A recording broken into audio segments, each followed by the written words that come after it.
What's good, good people? I hope you're doing super amazing.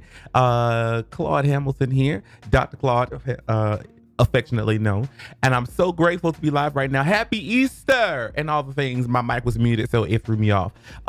If my mic ends up being muted along this broadcast, just bear with me because I'm going to have to make some changes over here. If you're watching me live right now, say hello to me in the comments section. It is Resurrection Sunday, March the 31st. Today is the last day of the first quarter, and tomorrow begins April the 1st and begins the second quarter. It's going to be an amazing time. Oh my God.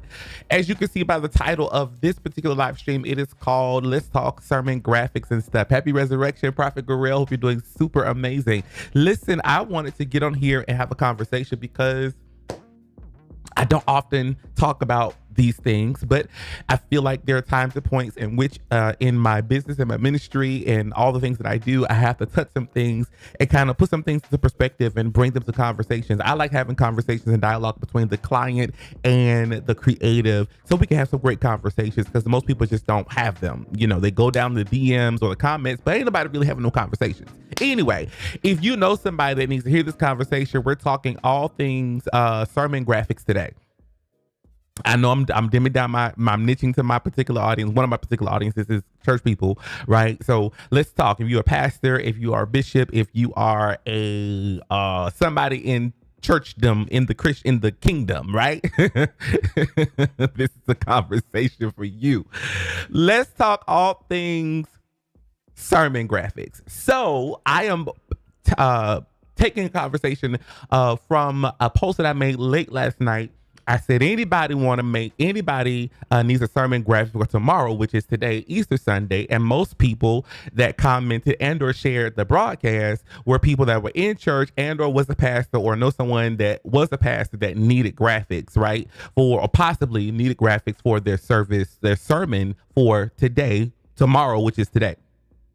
And I said, well, let me just see how it goes or whatever. And I felt led upon my heart. Those persons that did comment, the ones that I did see, got a chance to get to really quickly, I went ahead and designed their sermon graphic for today. So what is a sermon graphic? We're going to get into it. A sermon graphic, if you will, in its lowest term and definition in this moment, it is a created artwork that goes along with the sermon title to fully creatively support the title and the work that you're presenting to your congregation. Does that make sense? Right? It's a visual, if you will, is a visual artwork that goes with your particular sermon graphic.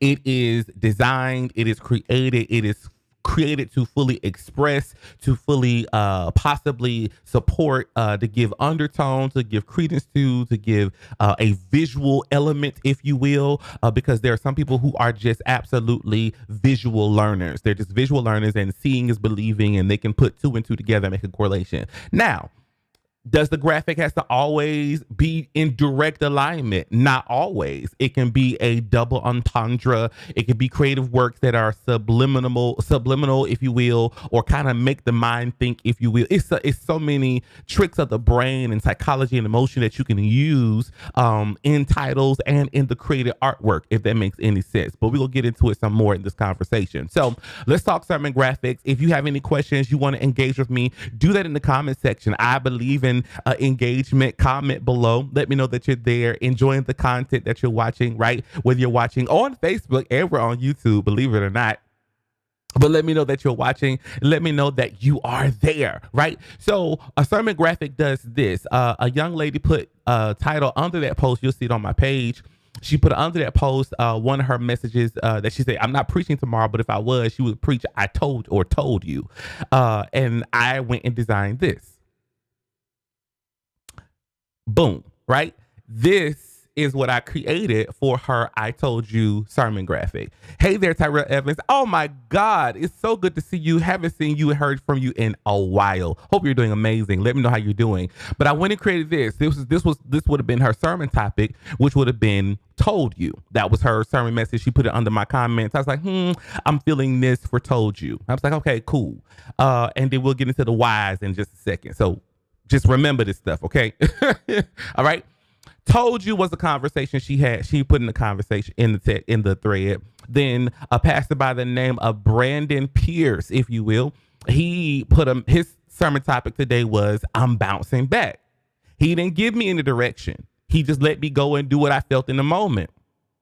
Thank you, Tyrell Evans. I appreciate you. You are a hidden gem of creativity yourself, so don't do that. Thank you, though. I appreciate you. He did a message today called I'm Bouncing Back, right? He just ended service not too long ago. And then another one of my favorites, his name is Dr. Joshua P. Smith. He's an amazing apostle down there in Mississippi. His message he put in the comment section, Overcomers. And this was the concept I designed and created. I'm going through this quickly because I want to get to the meat and potatoes, but I'm trying to show you proof before I get into the actual meat and potatoes. A good friend of mine, R.D. McLemore, out of New York, he preached a message today called My Seat is Changing. I designed this concept, and if you saw it, it was me. Then there's another young man who saw my work or saw a post, and he put his message was the harlot he wanted. That was the name of his message for today as well. And of course, I say the best for last, which is my beautiful mother, Dr. T. Latrell Penny. She preached a message called the cross-examination. Now, I purposely went through all of these things in this conversation just now to show you, number one, proof that you do need a sermon graphic. Now, today is a special occasion. I get it. It's resurrection. It's Easter. You as the pastor, as the leader, possibly if you have a big team or not, don't matter, but something you need to consider for yourself is, do I have a one-off conversation of a sermon or do I have a sermon series? Most people that call my company, Crave Gene Studios, shameless plug, to do their sermon graphics, it's because they're not just preaching a one-off message. It's been mainly because they are preaching a series. And sometimes that series is 3 weeks or 4 weeks. Usually it's around about 4 weeks. They preach a series per month. I have a client right now. I'm not going to reveal who he is, but he knows who he is if he should watch this. That's what I do for his ministry, for his church, is absolutely I design the sermon series per month. I know exactly what this man is preaching at least for the next 6 months. He knows, and I know. We have great dialogue. We have great conversation. We have great understanding. He lets me be as whimsical and creative as I want to be, unless there's something that he creatively wants to see in a particular message and or so, and then we build from there, right? So you have to be able to understand, am I preaching a one-off conversation or am I preaching a series? That's a question you have to ask within yourself. I can't tell you that because I'm not your marketing person. I can't tell you that because I'm not your chief of staff. I can't tell you that because I'm not your brand advisor. I can't tell you that. You have to make that decision within yourself. But because of Easter, I decided to do this conversation. So usually Easter messages are one-off. So most people are not preaching quote unquote series, or they'll stop preaching their series to preach a Easter or resurrection message. Now, the other conversation is sometimes they'll either include this message, this Easter message, inside of a Easter conversation, if that makes any sense. Some people incorporate the message inside of it and build a bridge. If you are a wonderful, creative, prophetic preacher, no matter your series, you'll find a bridge and you'll tie the cross to it some kind of way. You'll get Jesus in there some kind of way, no matter what you're preaching. And no matter the time, but because Easter is a very sacred time amongst Christendom, you just do all the things. Now, I got questions. So if I wrote down some questions I wanted to kind of answer on my notebook, so y'all just pardon me. So the one question I wrote down was, who gives the creative direction? Who gives the creative direction when it comes to a sermon graphic? A sermon graphic okay, we're not going to get into some technicalities, but let me just kind of work the middle, if you will. Technically, creative direction should come from the client. If the client is just employing the creative or the graphic designer to be a graphic designer. Follow me. In other words, you, the client, have to have articulation, understanding, expressiveness, words, language, details enough to express to us what is it that you possibly see and or don't see. Based upon that, we, the graphic designer, can take that information possibly and design and create from that. If then you don't have articulation or creative direction that you would like to see this particular thing go in, then you are trusting and relying upon the graphic designer to provide creative direction. Whereas creative direction plus the graphic designer are two separate seats and two separate positions. These are two separate conversations. If I have to serve as graphic designer and creative director, then the price absolutely is not the price as just being a graphic designer. Okay, I hope that helped a whole bunch of y'all. Okay, it's the truth anyhow. Creative director and graphic designer, they sit in the same department of creativity, if you will, or marketing, but they don't do the same things. So I just probably helped a lot of graphic designers who just designed and gave a concept. You were then a creative director. You are not just a graphic designer. A graphic designer takes the elements that the client provides and design with the elements that he or she provides you. Am I clear? Does this make sense? Every graphic designer is not a creative director, and every creative director is not a graphic designer. You find a gem if you can find a graphic designer who is also a creative director, meaning they know how to take your title and go and incubate and design something amazingly well, right? Without your input at all. It's not needed, it's not requested or required. They can take it and go from there, and then the price is what the price is because they provided creative direction. I know it's tight. I know you probably said like, oh my God, I didn't think about it like that. Yes, that is how this works. I love this because you no longer have to sit in the seat, Mr. Graphic Designer. Thank you, Patrick. You, Mr. Graphic Designer, Miss Graphic Designer, you no longer have to sit as a graphic designer. You can now place a requirement upon your client, and you, the client, are now responsible for creative direction. Let's go to an example real quickly, right? So my mom, Dr. Penny, let's go here. Boom. This was her sermon message. This was her sermon title this morning, The Cross-Examination, right? She sent me the name of the message and she said, she sent me a picture of something and she said, put this in that and then that'll be that. When she provided me her request, she then became the creative director, which only allows me to be just a graphic designer, which I'm okay with. All right. I like this conversation, which allows me just to be the graphic designer.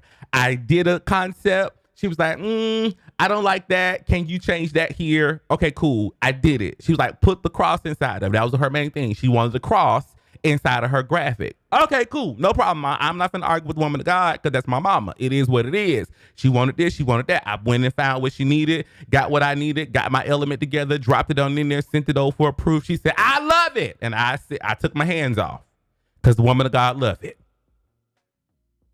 And let me just say this, everybody that I'm talking about in this conversation that I have shown you their sermon graphics today and under that post did not pay me a dime, okay? I did it as a seed sown. I felt oppressed by the Lord to do it, so I did it, done, okay?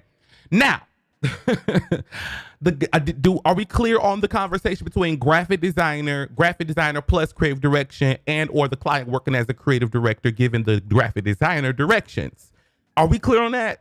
Are questions? Because I don't want you to walk away saying he didn't teach nothing.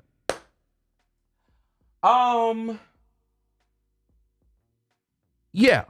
Okay. So there we are with that. When you have that understanding, if you are going to offer your graphic designer, what do you see or inspiration or whatever, or are you giving up? Because one question I always ask, even my clients today, this is for retainers, this is for whatever, the retainers, regular projects, conference projects, I ask them always, what do you see? I don't see anything. Or are you giving me creative control? When you give me creative control, I become, quote unquote, the creative director for the project. Again, two separate price points.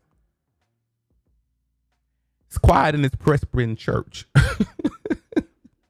Okay, so it's two different things, two different understandings, two different conversations. When you understand that in this moment, you kind of move better, move forward with a graphic designer. And because some clients just don't think that way and some graphic designers don't think that way. It's two different opinions, two different positions. It's two different things. Because just because you can whip out a graphic in an hour or an hour and a half, doesn't necessarily, I say this respectfully on both sides of the table, client and creative, it doesn't fully address the full value of what you bring to the table. I'm going to say this, and I know you,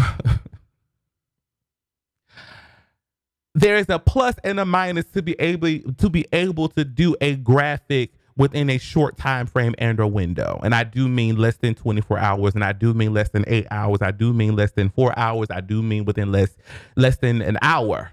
It is a particular grace and understanding to know how to do that.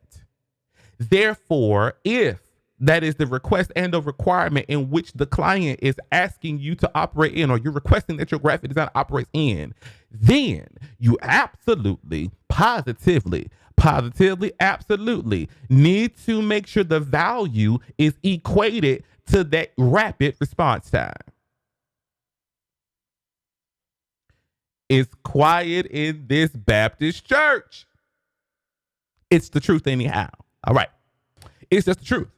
If I could turn around a sermon graphic in 45 minutes, an hour, or whatever, and it's amazing, there is no way possible, and I'm going to say it with my chest and everything that's in me, there's no way possible that that value should be $50. Did I just say that? I did. I'm calling you out on it. There's no way that value should be $100. I turned it around immediately. ASAP. On the double. There's no way possible that that value is $50. There's no way. If it is that, if your value is that, or beneath whatever it is should ought to be, we need to have a mindset conversation immediately. Doing great graphics, doing quick graphics is cute to a degree. It's a blessing and a curse. It's a blessing when you have a client that understands, okay, he or she turned around my project, literally, sermon graphic or not, preacher or not, turn my graphic around expeditiously, same day, same hour, 30 minutes or whatever, and it's amazing. I need to accommodate them via value for their time and their ingenuity and their thought process to deliver on my lack of preparation and my lack of getting a full understanding, or whatever the case may be at that particular moment and or time. Y'all quiet. Y'all not commenting. Y'all ain't saying nothing. Right? Let me say this to the graphic designer. You deserve every bit of value that you bring to the table, especially if you are just that insanely good and gifted to do what you do and do it well, and just you're just quick on your feet with it. I am blessed to be a creative that can do both, that know how to plan out, but also I get summoned, if you will, or called into a space where I have to design immediately. Whereas my clients, some of them are prophetic, and they don't fully get a picture of something or get words or get verbiage to something until later on down the line. It's no shade or disrespect to them, but I want to make sure I am adamantly clear. I will always be valued for what I bring to the table in that regard. Amen. All right. Because if you don't, dear graphic designer, you leave the client to dictate your value, and then you walk away with a sense of hurt and shame and like, that wasn't worth it. No, it needs to be worth it. Anyway, carrying on. All right. So I covered what is the proper turnaround time. A proper turnaround time for a sermon graphic, if you are a pastor of any sort, you doing real good, and you deserve the headache. Elton, right? What was I saying? I was gonna say something really good. The proper turnaround time. Thank you, Lord. The proper turnaround time for a sermon graphic is, I'm gonna say it's case by case, because everybody's different with their turnaround times. I get it. I understand it. Um, like I just said, it doesn't always you won't always necessarily have that client that'll let you know what they want, months down in advance or whatever the case may be. You may not always have that. I'm just being honest. You may not always have that, but then there's some who do their due diligence and know what their preaching calendar is. And or know what their sermon is. Some of them know what their sermon is on Tuesday or Friday night or Saturday night. Some know exactly what that is, and that's wonderful, and that's fine, and that's great, and that's appreciated, especially when you can get it over to your creative team immediately. I have some clients who like to send me a DM at 4:16 in the morning. This is what I'm preaching. I have rolled over for the 18th time in between my 19th time. I'm not up on my phone or in my inbox trying to see that you sent me a message at 4:19 in the morning. I'm not. I'm not. I'm not. I have a client right now who I love them. I love them. Hear me. If they should watch this or see this, I love them. But will call me Sunday morning right before they got to do what they got to do. Yeah, I'm doing da da da da da. Okay. And while they're talking to me, I am just getting up. And that sounds like Hermit the Frog, okay? Kermit the Frog. It don't sound pretty. All right. So again, it's case by case, but I say going into any situation like that, you need to have an understanding of how that client works in those situations. So that way you are clear what the expectation is and they are clear what the expectation is. Amen. All right. Yeah, so I'm done with my questions. I've gotten a few DMs since yesterday and today. A lot of people have asked me, how much are the graphics, and we want a sermon graphic for this, and they've seen the work that I posted, or someone tagged me or something, or it got shared out X, Y, and Z. Cool, I'm cool with all the things. I really am. At the same time, I'm gonna say this respectfully. 4 a.m. boundaries, correct. I'm gonna say this respectfully. Now, hear me well, hear me strong, and hear me with love. Me, at the time of this conversation, I no longer serve a la carte pieces in my business. What do you mean? Coming to me just for a sermon graphic does not work in my business model at the time of this conversation. Before, it worked, but now it doesn't. So what do you mean? So so what's the next step? What's the next thing? What's the next best thing? The next best thing is to consider a retainer conversation with me, meaning that you'll have a dedicated months of consistent